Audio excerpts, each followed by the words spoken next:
ठहरें यार, इतनी ज़्यादा फायरवर्क्स।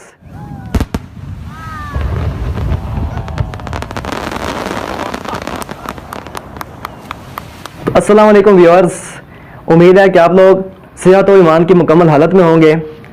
तो जैसे कि आप जानते हैं कि मुमकिन तौर पर आज आखिरी रमज़ान मुबारक का दिन है, तो आज का दिन आपके लिए बहुत ज़्यादा ख़ास है।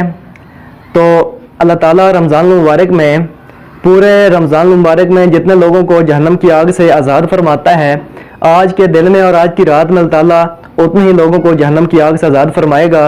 तो इसलिए हदीस में आता है कि जिस शख्स की मगफरत रमज़ान मुबारक में नहीं होती, तो फिर अगले रमज़ान मुबारक तक कोई भी दिन उसकी मगफरत नहीं करा सकता, क्योंकि अल्लाह ताला इस माह में इतने ज़्यादा लोगों को बात पर लोगों को जहन्नम की आग से आज़ाद फरमाता है। तो ये मेरा आपके लिए छोटा सा गिफ्ट था कि आप आज के दिन के लिए बहुत ज़्यादा अल्लाह ताला से दुआ मांगें, अपने दोस्तों के लिए दुआ मांगें, और जो आपके मरहूमीन हैं उनके लिए दुआ मांगें कि अल्लाह ताला उनको कब्र के अजाब से महफूज रखे।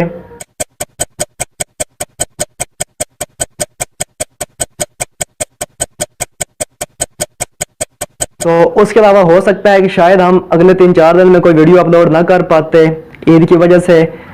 तो मैं आपको एडवांस में ईद मुबारक कहता हूँ कि आप लोग अपनी ईद को अच्छी तरह एंजॉय करें, क्योंकि अल्लाह ताला इंसान को माह रमज़ान के रोज़े गुजारने पर जो यकम शवाल है वो खुशी का दिन देता है कि इंसान जायज़ तरीके से अपनी खुशी को सेलिब्रेट करें।